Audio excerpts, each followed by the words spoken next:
got it. Okay.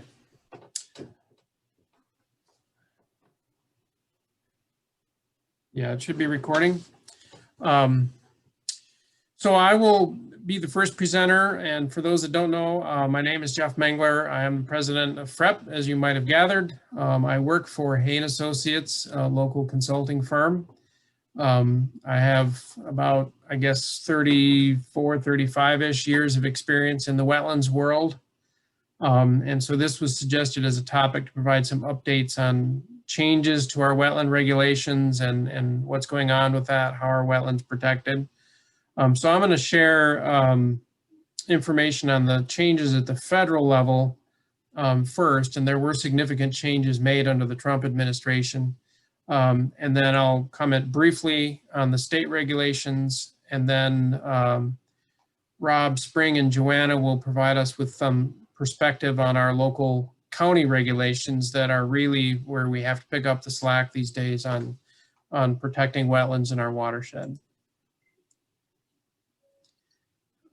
Oh, I see how that's going to work. All right. So there were, as I said, big changes to the federal regulations in 2020, but probably best to start with a little history. Something called the Federal Water Pollution Control Act was first passed in 1948, and that was the first law we had in this country to address water pollution in any way. Then, of course, in the 60s, there was growing awareness and concern for controlling water pollution and all that went with it. You know, we've all heard about the rivers that caught fire and all those sorts of things we had going on in the 60s. And so that led to sweeping amendments to this federal act. In 1972 really is when the amendments that we use today came into effect, and where it became commonly known as the Clean Water Act, even though that isn't really the name of the original act. But what we commonly call the Clean Water Act came into effect in 1972. And then over the years, there have been a lot of additional laws passed at the federal level that made changes to various parts of the Clean Water Act that expanded those. Some things were laws passed by Congress. And then, of course, the way it works is laws are passed by Congress, and the agencies are charged with implementing those laws through regulations, and those usually go through rulemaking. And so there have been a lot of changes to the act over the years. Waters of the United States is the term that we use, that these days we abbreviate as WOTUS, became the term to define what things are regulated under the Clean Water Act at the federal level. And then another key term in the Clean Water Act is traditionally navigable water. And we'll come back to that a couple of times in this presentation, what those are and what that means and how everything else is tied to that, what is considered a traditionally navigable water. And then also in the history, in 2001 was the famous Swank versus the US EPA case that went to the Supreme Court. Swank, for those that don't remember, stands for the Solid Waste Agency of Northern Cook County. The lawsuit that changed how wetlands were regulated was right here in our own backyard, in our own watershed, right on the edge of Kane County, was the site this case was concerned with. And that was the case that decided that federal regulation did not extend to what we called isolated wetlands.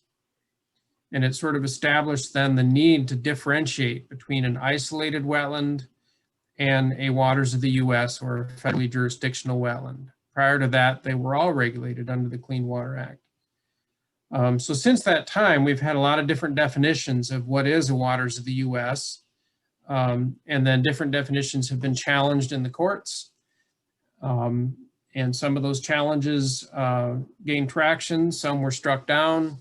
And what we ended up with is literally not all parts of the country were under the same rules for what was a waters of the US, which of course intuitively makes no sense, but you literally had some states under one set of definitions and other states were under a different set of definitions because of different district federal court cases that were rendered.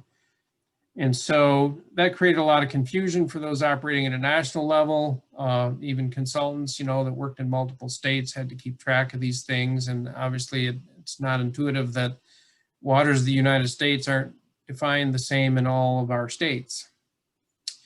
But generally, if a waters or a wetland was hydrologically connected to one of those traditionally navigable waters, it was federally regulated by the Corps of Engineers. That was, as a practical matter, how it worked for us. And so you would just have to find and trace those connections from a wetland or a pond to a creek that was tributary to a navigable water, and then it was regulated by the Corps.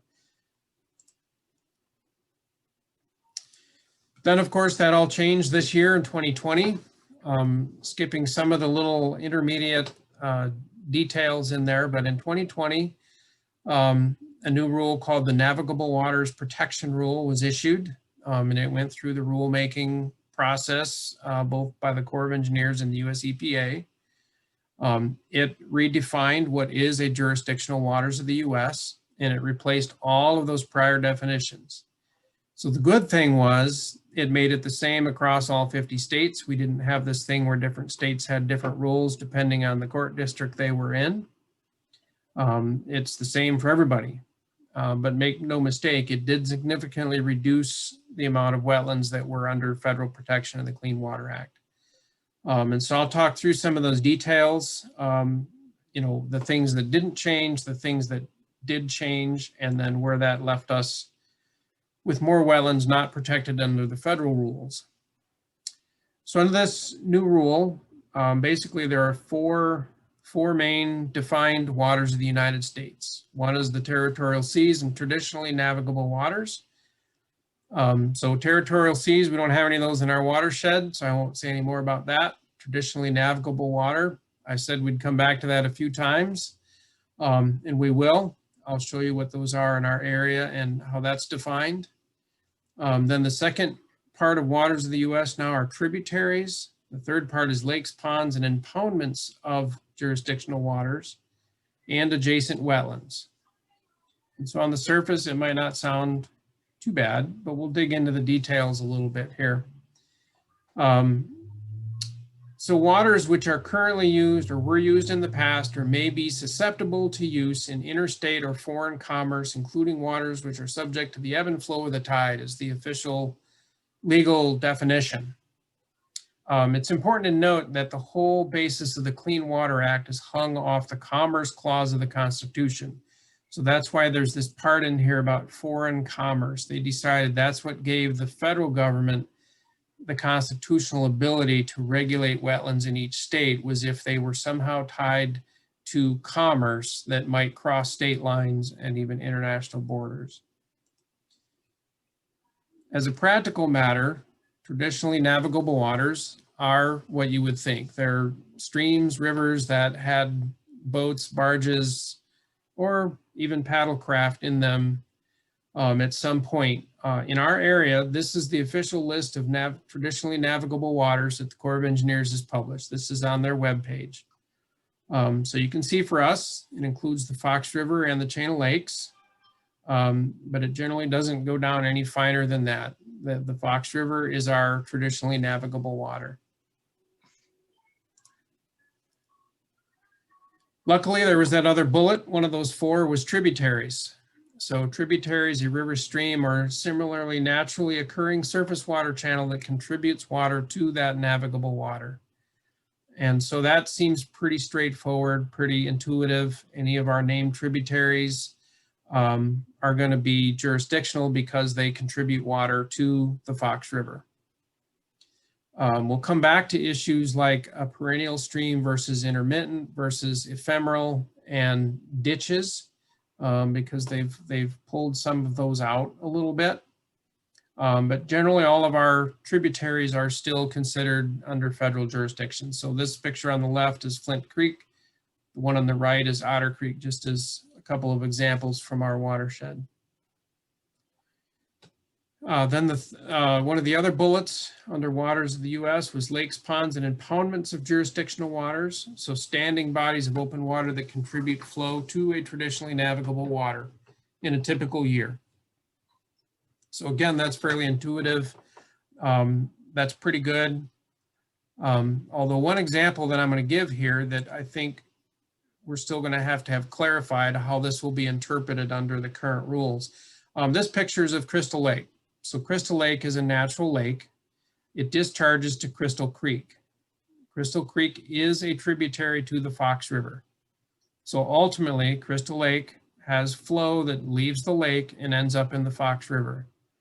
So it would seem to meet this definition of being jurisdictional.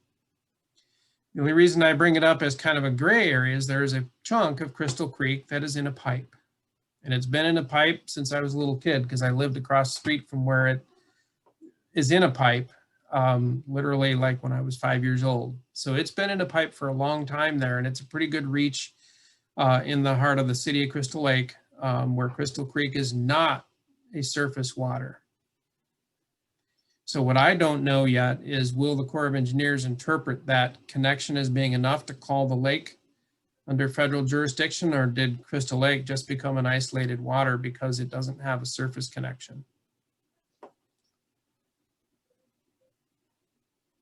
Now, you should also know that the Crystal Creek Watershed Plan that Holly mentioned, I believe, has provisions for trying to daylight those parts of the creek that are still in a pipe. And so then does that restore jurisdiction because they daylighted those sections that were piped? All questions that we have to contemplate in the wetlands world. Then the last part here is adjacent wetlands. And we've kind of always had this term, adjacent wetlands, and it had various definitions that were recognized in different court districts. But now they've specified the wetland must abut traditional navigable water or tributary. So literally, if the wetland is not immediately abutting adjacent to a named creek or river, it is not jurisdictional. So if there's a levee separating it, it's not jurisdictional. If it drains through a pipe and eventually gets there, it's not jurisdictional. They need to be inundated by direct flooding from that tributary or navigable water. They can be physically separated by a natural burn bank, dune, or similar feature, but you'll see later that it has to be connected. There has to be flow back and forth. So things that are separated by a levee are not jurisdictional. So this is really where the biggest change comes in, is a lot of these wetlands that were connected by a surface feature to a creek used to be under the Corps' jurisdiction. Now they are not. Now they are considered isolated wetlands. And here's where their language is: be physically separated only by an artificial dike, barrier, or similar structure, so long as that structure allows for direct hydrologic surface connection between the wetland and the river. And so wetlands behind a flood control levee without a pipe connecting through it are not jurisdictional. And if you put a pipe through your levee, it sort of defeats the purpose of the levee.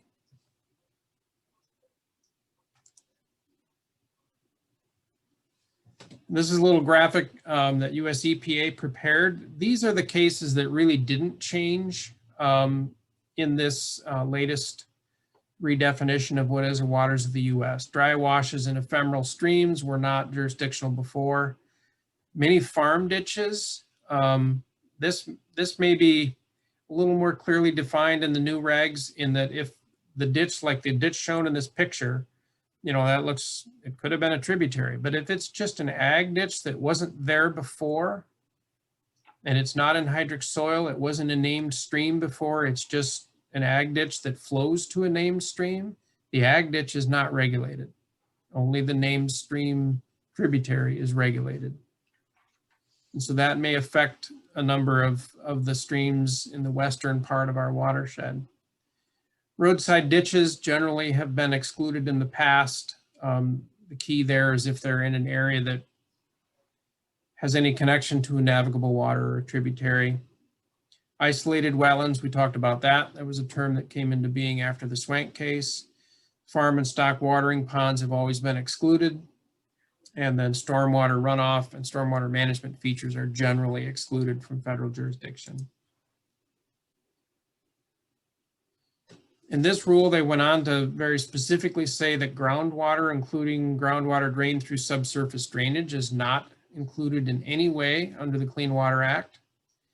Ephemeral features, including ephemeral streams and wetlands, are not included. I'll come back to that on the next slide.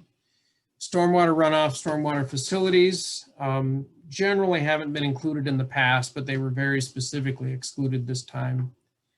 Prior converted cropland, which makes sense. Those are areas that were drained prior to 1984, I think it is.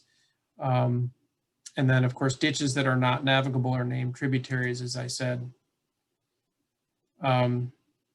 These are some areas that really didn't change in status: artificial lakes and ponds, storage reservoirs, irrigation.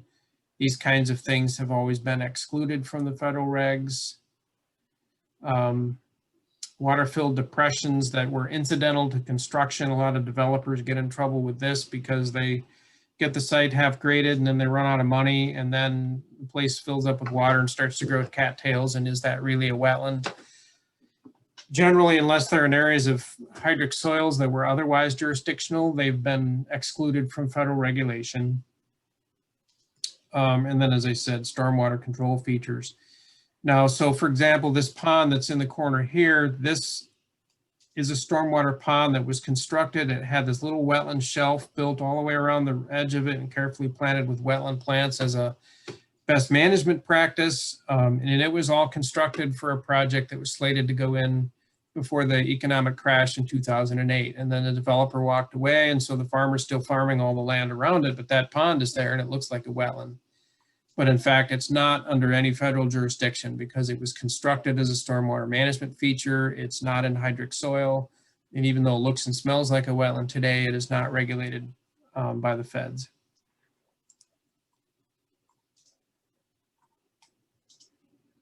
Things related to water, wastewater treatment have never been included. Stormwater basins, as I said, this is some more language that's from their regulations. But I said we'd come back to ephemeral. So ephemeral means surface water flowing or pooling only in direct response to precipitation. So where there's no base flow that's not just in response to each storm event. But what that takes out is these ephemeral wetlands, like this one I've shown here, that I think is actually in Will County, that we know is really our best and greatest habitat for critters like these salamanders, that these are no longer covered at all by the Clean Water Act because they're so ephemeral in nature. They defined, I think I'll come to this in some other definitions. Yeah, intermittent is on the next slide. But they've clearly separated ephemeral from intermittent from perennial, and they've said perennial and intermittent are jurisdictional, ephemeral are not. In ditch, they've actually defined it in the regs, meaning a constructed or excavated channel used to convey water, which is pretty straightforward. And then, as I said, intermittent means surface water flowing continuously during certain times of the year and more than in direct response to precipitation. Perennial, of course, means a surface water that flows year round. So these two are jurisdictional, intermittent are not. And in this go around to the rules, they actually define the term upland. We've never had that defined at all before. You just kind of knew it was the opposite of a wetland, but they actually put it in words here, and it just says an upland is anything that doesn't qualify as a wetland. So that was handy, but at least I guess it's in the rule now and we can hang our hat on that when people challenge it. So I guess before I go into a little bit on the state act, any questions about any of that? There was a lot of information that I covered. Jeff, just to clarify, so the ephemeral wetlands are not regulated, but intermittent and perennial streams are. Correct. Okay, thank you. Yeah, it's kind of where the new federal line is drawn between intermittent and ephemeral by their definitions. Hey, Jeff, I got a question for you. Do you know, as part of any work that's been done either at the state or even I guess at the lower level at the counties and that, has there ever been any I guess any kind of investigation or analysis on, trying to define what constitutes an intermittent stream? I mean, I mean, I get the definition, but is there anything, in other areas, I've seen people have gone to great lengths to try to quantify what determines an actual stream channel based on a drainage area and things like that. And I didn't know if there was anything that of that's been done, or if it's pretty much a case by case. They go out and they actually look at that actual reach in question. I think in our area, it would be the latter, where the Corps would evaluate on a case by case and actually go out and look at a reach in question. Other states, I think do have classification systems that they're using to help define that, so you can maybe have more predictability ahead of time, but I'm not aware of anything that applies in Illinois. Mm-hmm. Okay. Because of course, anything, as you know, that relates to flooding and flood protection and all of that, that's a completely different arena. And for these purposes, the Clean Water Act, they don't really care how it's classified, by the state for purposes of flood protection. All right, any others?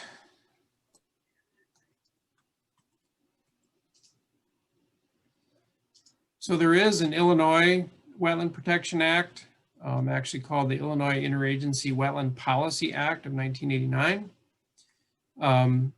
But it really only regulates state projects and state funded projects. So if your road improvements are getting funding from IDOT local roads, then you have to adhere to the state act. And if you adhere to the state act, it actually requires much higher mitigation ratios than the Corps or the counties do for the most part. But literally it only applies for state and state funded projects.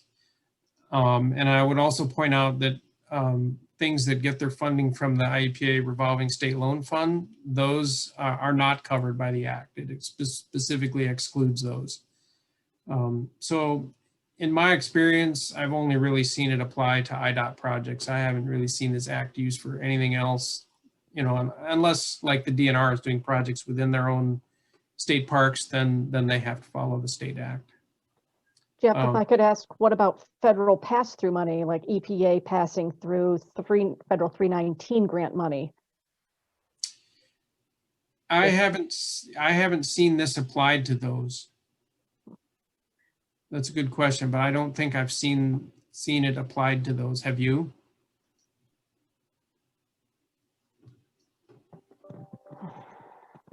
I mean, probably not under these strict, now that the federal rules have changed, but yeah, I couldn't say. I'd have to look on a case-by-case basis and the decades in which those past projects were done that had received 319 money. Yeah, but I'm not aware of places where a 319 grant triggered Illinois Wetland Policy Act protections. But yeah, there are unusual things now because less is regulated. For example, this is out of our watershed, but in the city of Chicago, there are no regulations protecting isolated wetlands, even though in the rest of Cook County there are, and it's because the Cook County ordinance does not apply to the city of Chicago. They have all their own rules. And until now, anything that was wet in the city of Chicago was under the Corps' jurisdiction. So they didn't really worry about isolated things, right? The only stuff left in the city is associated with the Chicago waterway system or the lakefront or something like that. And all of a sudden we're doing a project for Cook County Forest Preserve, and it involves a whole lot of wetlands. I mean, it's for the Forest Preserve, so it's to improve the wetlands.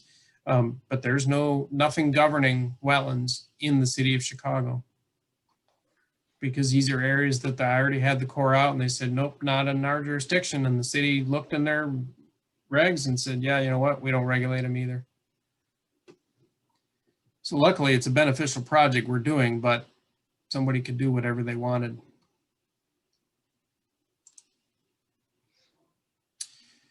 So with that, it really comes down to our county ordinances. Luckily, we have some really great county ordinances throughout our watershed. And I've had some history with developing those over the years, but I will pass the presentation on. Spring Duffy from McHenry County Soil and Water Conservation District and Joanna Coletti from McHenry County Department of Planning and Development will offer a presentation first, and then Rob will present a little bit on King County. Each county has their own wetland protection program. They are a little bit different, and I thought it would be good to hear from them on how their programs are implemented, because we really count on them to pick up the slack and protect most of the wetlands in our watershed now with the status of the federal regulations. So I will stop sharing. And who wants the controls here? Spring? Yeah, if you would. I will make you a co-host. Then you should be able to share your screen. And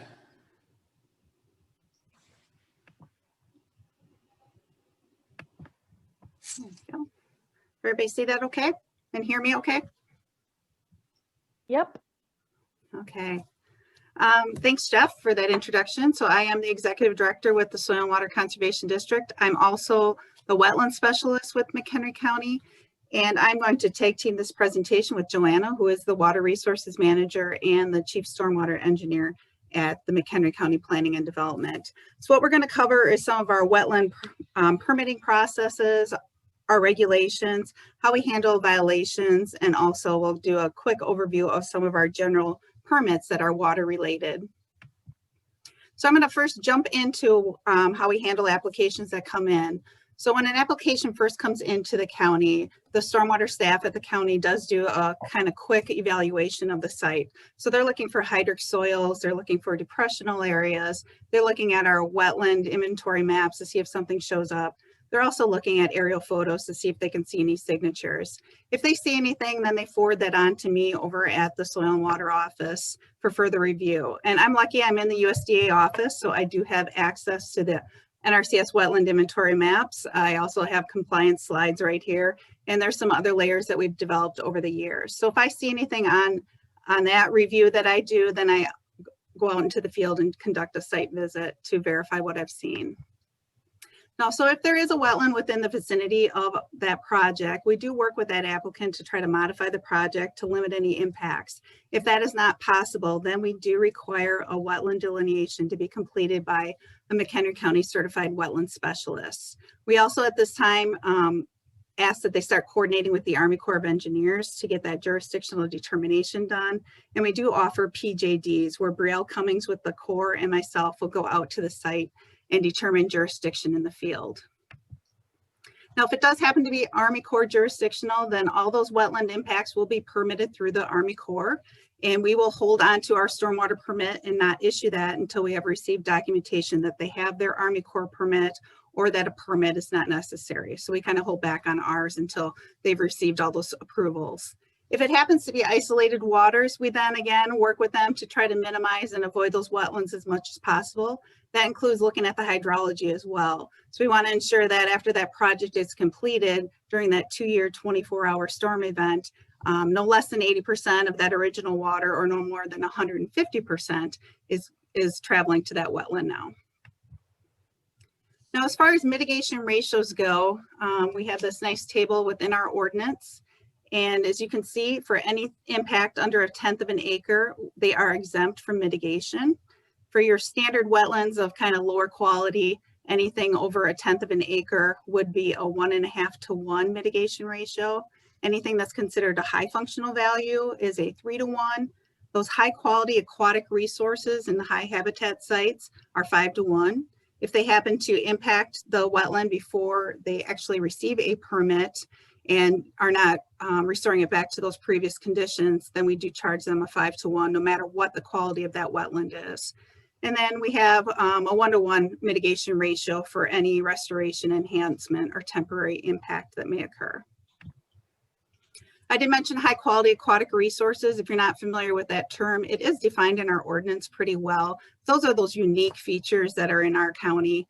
And it does include those ephemeral pools that Jeff was talking about, but there's bogs and fens and other things as well. So there's quite a list in our ordinance. I'm not going to go through them all now, but if you want to read it, it is in there. As far as mitigation, we offer kind of 3 paths. First would be on-site mitigation, and that's for those restoration enhancements and those temporary impacts. It must be at least 1.5 acres in size or larger. And those restorations must be placed into a conservation easement and meet some performance standards that we do have. They also have to pay into our Wetland Restoration Fund a performance guarantee just in case the project fails. We have that to fall back on. The other 2 routes are mitigation banking through the Corps. So a certified bank they could purchase credits from within that same sub-watershed or watershed. Or if that bank is not available, then we do offer that Wetland Restoration Fund. And those fees are based on the watershed where that impact actually occurred. And once our Wetland Restoration Fund meets a threshold of money, then we do send out requests for proposals to various groups around the county, and they can ask for funding for their projects to restore wetlands on their various sites. So such as the Conservation District or the Land Conservancy within our county and some of our park districts as well. We also do require buffers around our water features. So all of our streams, if there's a tributary area greater than 20 acres, they receive a 50-foot buffer unless they are recognized as being high functional value or a high quality habitat stream. Then we do bump that up to 100 feet. All of our other wetlands, 1/4 acre in size or greater, are going to have a range of 30 to 50 feet depending on size. And then again, if they are high functional value or high quality habitat sites, we bump that up to 100 feet. Now, not everything does receive a buffer. There are some exemptions, and our general permits are exempt from our buffer regulations. Joanna will go through a few of those general permits in a little bit. We also exempt our roadside drainage ditches, detention facilities, some of the quarries, some of those road improvements that are done, and then also platted subdivisions that were platted before June of 2004. Now, we do have some limitations for those buffers. We do not allow development in them at all, except for about 20% of that buffer. We do allow buildings and stuff to be partially placed in there. We also allow for redevelopment of a buffer. So if there was a building in the buffer area originally, we do allow that person to modify that area and redevelop that area. We also allow for BMPs, utilities, and stormwater management facilities to be located within the buffer. If there's any grading or filling that happens within the buffer, we do require them to revegetate according to the native plant guide to get those long, nice roots established in that buffer. Moving on to violations. If we receive a call for a violation, the first thing we do is we send out a county inspector or a staff person such as myself, and we are out there taking information down and taking pictures, and we send that information on to the Army Corps. And most of the time we can do a joint inspection together, and we can determine that jurisdiction and kind of develop a course of action together with that landowner. So the landowner is sent a violation letter, so they are notified right away.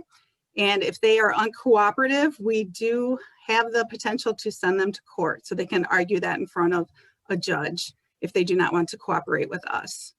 If that site is jurisdictional, we do keep our county violation open until the Army Corps violation is satisfied or the proper permits have been obtained. I do want to hit one last thing before I turn it on to Joanna, is we also do have exemptions just like the federal rule, and that's going to again exclude those excavations that are out there. So those excavations that are for stormwater purposes, detention, retention areas, some of those recreational ponds that are out there, some mining, stock, watering, that type of thing. As long as a permit was applied for or no permit was required at the time of that excavation. So some of those older ponds that we have in our county actually will fall under that waters exemption and not be regulated by us. So with that, I'm going to turn it over to Joanna, who will talk about some of our general permits that we have and how they affect our waters. Thank you, Spring. Just to follow up on Spring, I'm Joanna Coletti with McHenry County Planning and Development. Thank you very much for having us here at the FREP meeting. I want to piggyback on Springs excavation and exemption criteria. We do have a whole list in our stormwater management ordinance, which was updated on September 15th of 2020. So if you don't have the new version, by all means, go ahead and download that. There were some changes in that. You see on the screen here, a watershed benefit measure, but that's one of our newest ordinance provisions. But as far as exemptions go, we do have in the definitions section a whole portion called other maintenance activities. And within that, there are some additional exemptions that could fall under any type of activity that would not need a stormwater permit. Some dredging of ponds, removal of obstructions, maintenance of drainage ditches. So there are those types of exemptions which could fall under some of the wetlands areas, but still may be exempt from our activities. I recommend that you contact us before you tell your client to go ahead and do things, but by all means, there are some exemptions that may be able to be utilized for some type of projects. As far as general permits, if a permit is required under stormwater management ordinance, we do have 19 general permits that can be requested by an applicant.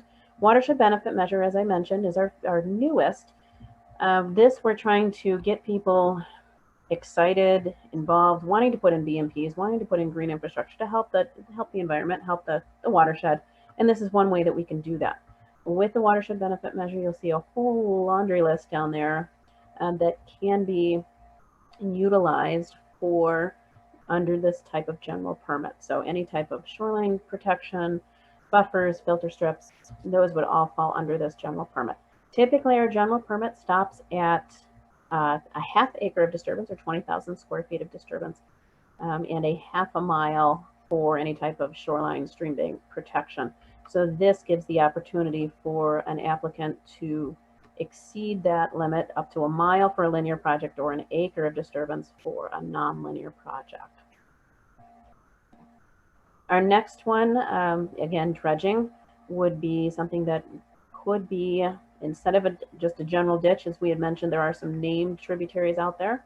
Obviously, we have some rivers that may need some dredging or any type of backwater area.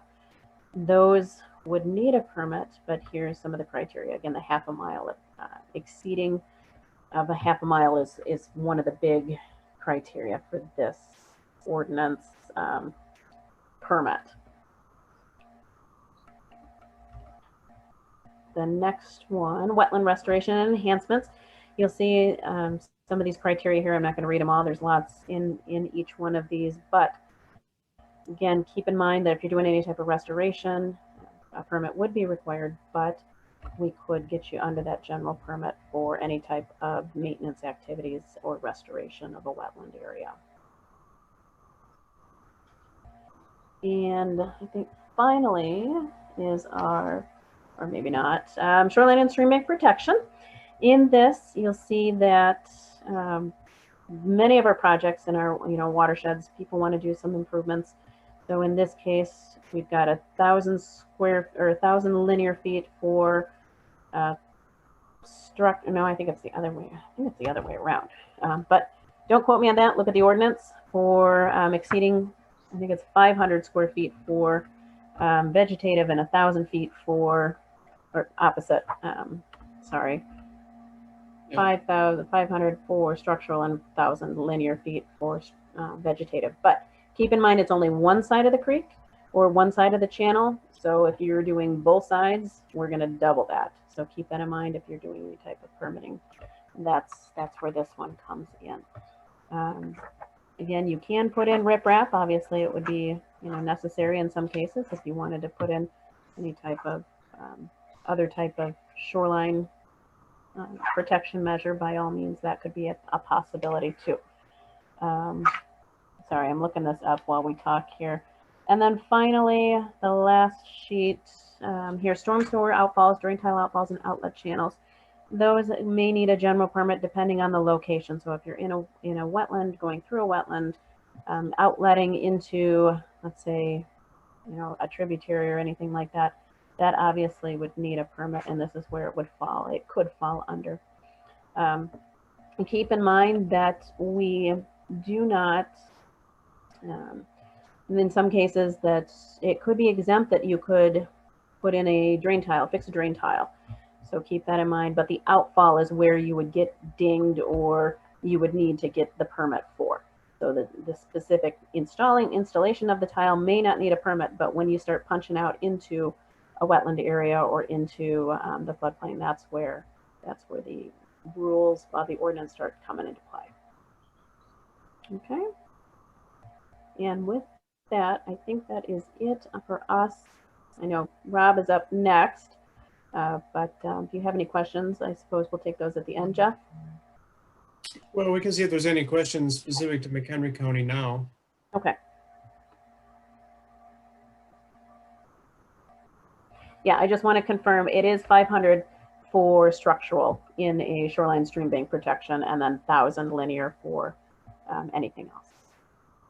Okay. All right, I made you a co-host, Rob, so you should be able to share your screen now. All right. Hopefully everybody can hear me. Let me, let's see here. Let's go to share screen. And we're off and running. Jeff, can you see that? And can you hear me okay? Yep, all good. All right. I gave a presentation not too long ago on Zoom, and I think I spoke for about 4 minutes before people told me that they could see my lips moving and they couldn't see my screen. So just want to make sure. So yeah, no, thanks everybody for the opportunity here to speak to the people attending the FREP meeting here. So my name is Rob Linke. I'm a stormwater engineer, the senior water resource engineer and wetland specialist for Kane County. I work in the Division of Environmental and Water Resources. Hello, Ivy. One of my coworkers is here. I see her online, and she came on board during the COVID era. So we've only actually bumped into each other face to face a couple of times. So thanks for attending here. So I'm going to talk about wetlands and wetland protection in Kane County.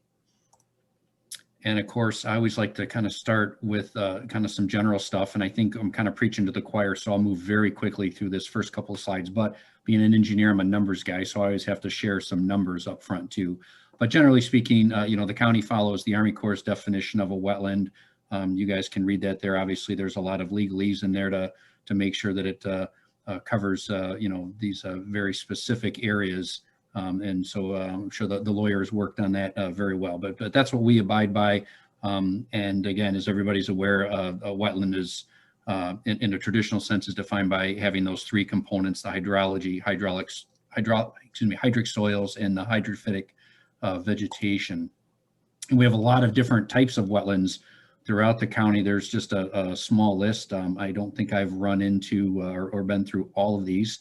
But I certainly hope to visit them when things warm up and get out there. And then in addition to kind of these traditional wetland types, the county also regulates other water features that we define as linear water courses and the nonlinear water course, or excuse me, the nonlinear water bodies. Sorry, there's a typo there. So that basically your ponds and lakes, and then all of the streams and creeks. And getting back to when Jeff was talking about what's covered by the Army Corps and what's not covered, our definition, you know, we specifically put in that the wetlands, linear water courses, and nonlinear water bodies are covered under the county's stormwater and wetland ordinances.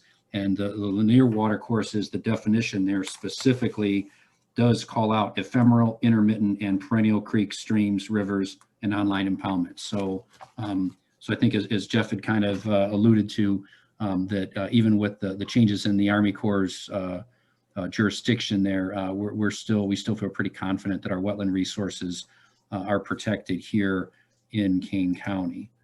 Why do we protect the wetlands? Well, you know, wetlands, of course, provide two critical functions. They have the biological functions, the wildlife habitat.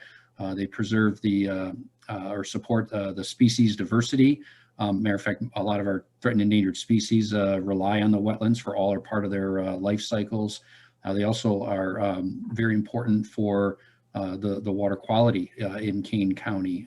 So They provide stormwater retention and hold back those flows before they're released into the stream. They provide a significant amount of filtration through the processes there, and filtering out pollutants and nutrients and sediment as well. It's important to point out that one of the main reasons why I have to protect the wetlands is because most of the county's natural wetlands, in fact, have been lost to agriculture and development over the years. So the county itself is about 335,000 acres. Historically, looking at the hydric soils mapping, about 107,000 of that was hydric, which hydric soil is a good indication that those were historically wetlands. So the county was about 32% or so wetlands in pre-settlement times. And of course, when the people came in and agriculture started up, you can see the difference there between those two maps here. So there's what we had, what we started with, and here's where we're at now. And that's based on the 16-year-old aided wetland mapping. Those are the wetlands that are left there. You can see the numbers down in the corner. We're down to about 8% of the county. So there's been about a 75% degradation or loss of wetlands in the county. I think statewide, Jeff, if I'm not mistaken, I think we had somewhere around 8 million acres of wetlands, and then it was now we're down to like 1.2 million acres of wetlands. So we represent, I think it's somewhere, our 26,000 acres represents somewhere around 2%, I think, of the remaining wetlands across the state of Illinois. So, and of course, rolled up into that wetland acreage, of course, is 1,800 acres just for the Fox River itself. So it's really actually about 24,000 acres spread out once you get outside of the Fox River itself. And there's about 483 miles of perennial streams across Kane County. So the wetlands are protected through the Kane County Stormwater Management Ordinance. It's in Article 7. The ordinance was originally written it became effective in January of 2002. And the ordinance was born primarily out of the flooding that happened in 1996. There was talk of it back in after the floods of 87, but the 96 flood is what really spurred Kane County to kind of get on board and follow suit, follow the likes of Lake County and others to enact a stormwater ordinance. And of course, there was the statewide legislation that granted them the authority to do that. So that's when our first wetland protection ordinances at the county level came into being.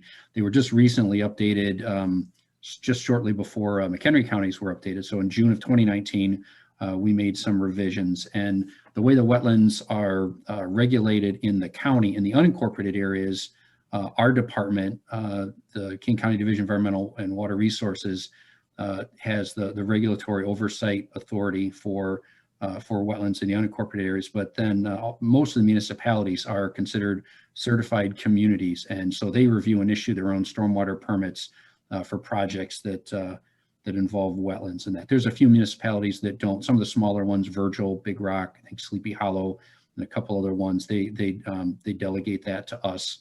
But most of the larger ones are certified communities, and so we don't really deal with the wetlands and those issues in those areas. However, the county does stay involved in those where there are projects that have wetland impacts that require wetland mitigation, and we'll talk about the mitigation thresholds in a minute. But if there's wetland mitigations required, that is coordinated through our department. With a couple of exceptions. There's a few municipalities, Algonquin, Huntley, East Dundee, Elgin, Batavia, that they administer that section of the ordinance. So they collect the wetland mitigation fees and hold on to that money and apply it for the wetland projects and stuff. But for by and large, the majority of the municipalities, that's handled through the county.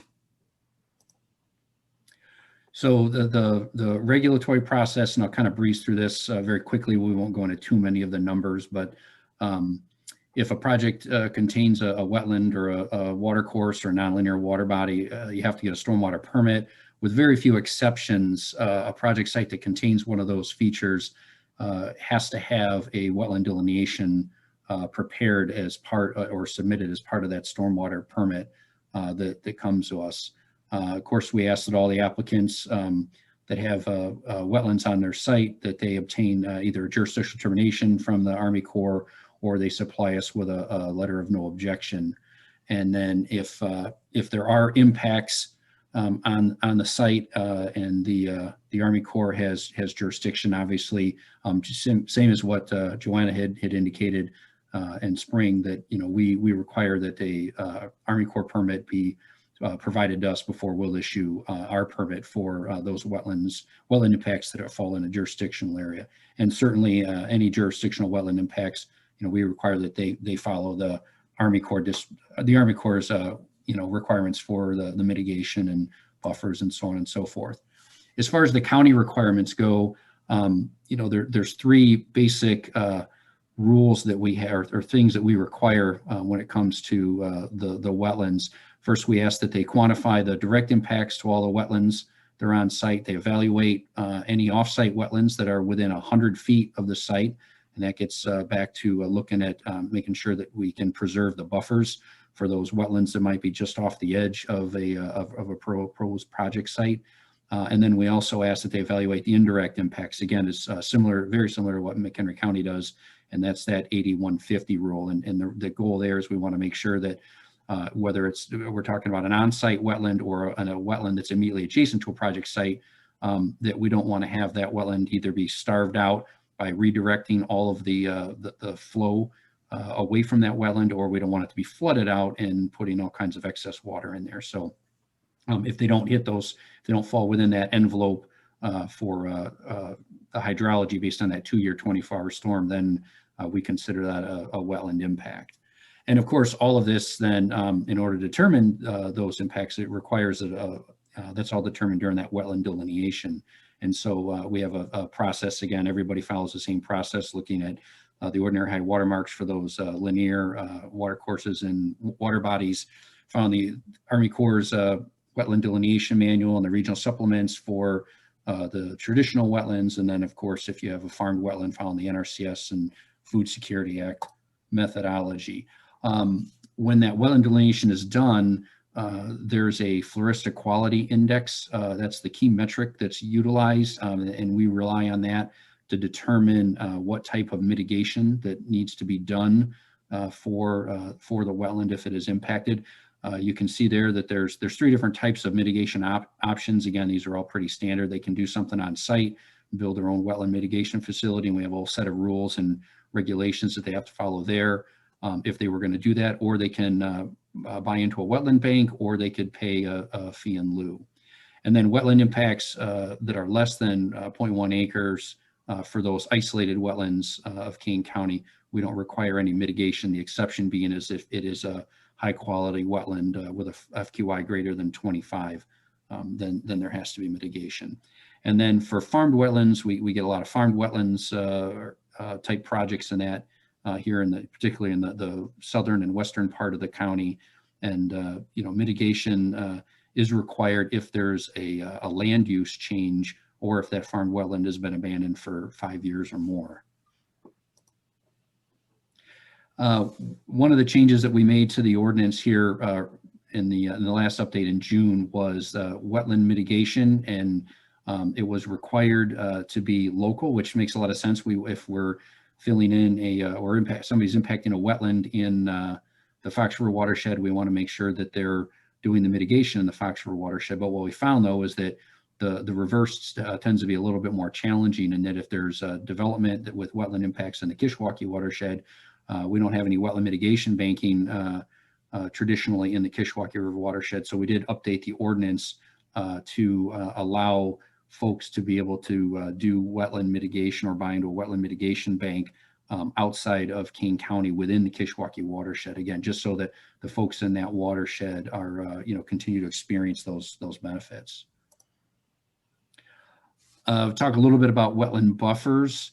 Wetland buffers were in the original ordinance. We've tried to kind of clean that up a little bit and provide some better definition and descriptions of when buffers come into play and what those have to look like. But again, those are those upland vegetated areas that are adjacent to a wetland or a water feature, and that they provide functions to eliminate or minimize the adverse impacts to those wetland features. And again, I think everybody's pretty familiar with the benefits of what those buffers can provide with reducing flow rates and slowing down that water before it flows into the wetland or into the stream, stabilizing the stream bank. We have a lot of agricultural channels, stream channels and that throughout the county. You can see one there in the bottom picture there where there is no buffer that's in there that exists at all in that area, and you can see the cut that's occurring there where the field is washing directly down into the channel. So of course, whenever we can establish those buffers,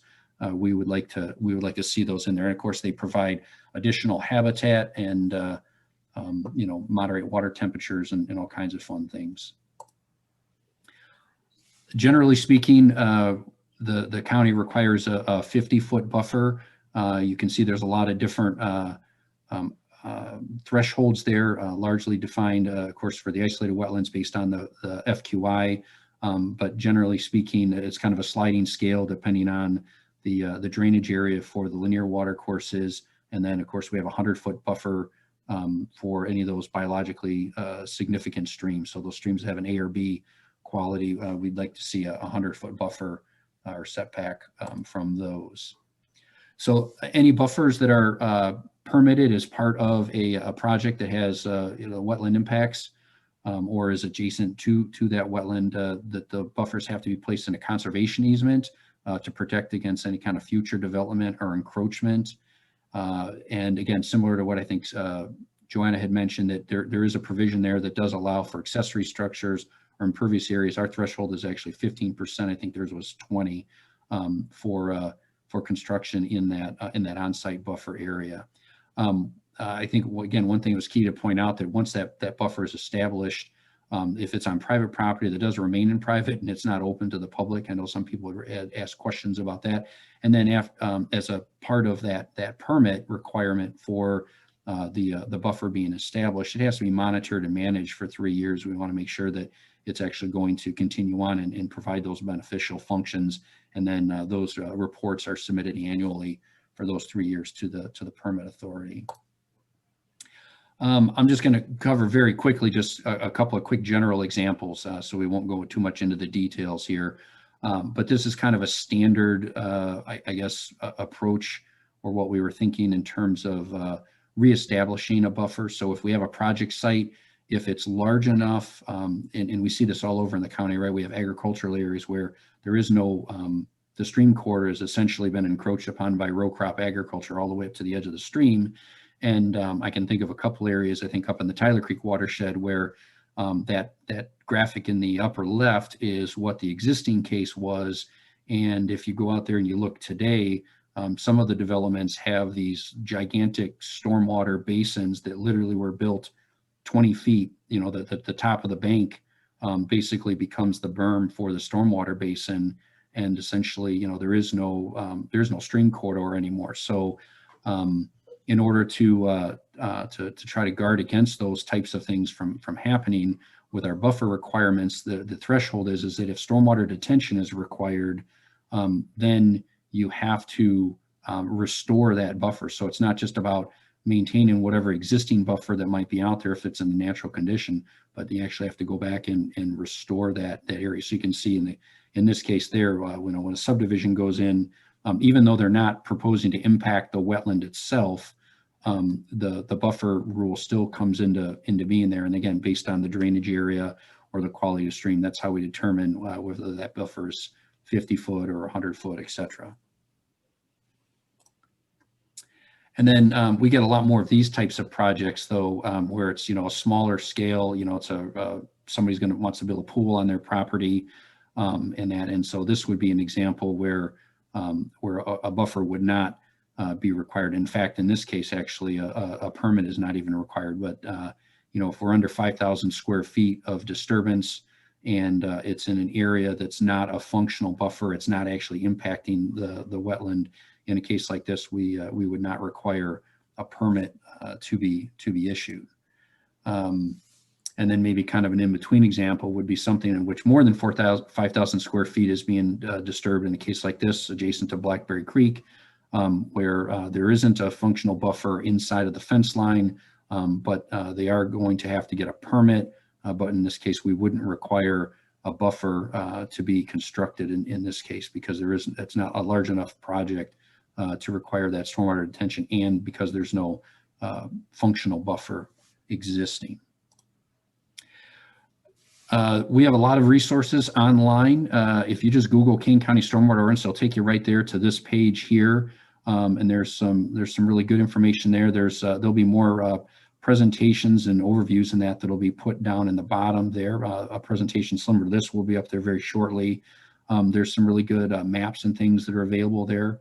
I'd encourage you guys to check those out. Of course, the stormwater ordinance itself is available, is online. We have a technical manual that we call a draft, and that's just because we update it as we see fit, as we come up with there are questions that come up that need to be further resolved or clarified. We try to keep that up to date when we can, so that's why that's considered a draft. But there's all kinds of good explanations and examples written in there that cover not just the wetlands, but obviously all the other stormwater management type questions that you would have. And then another really good tool for folks that are dealing with potential wetland impact is just simply to work through the worksheet that was put together. It kind of goes step by step and lays out when a permit is required and how to determine the buffers and things like that. So that's a good quick reference or cheat sheet. And that's all that I have here. So if there's any questions, I assume Jeff will let you moderate or open it up. Hopefully no curveballs. Thanks, Rob. Any questions for Rob?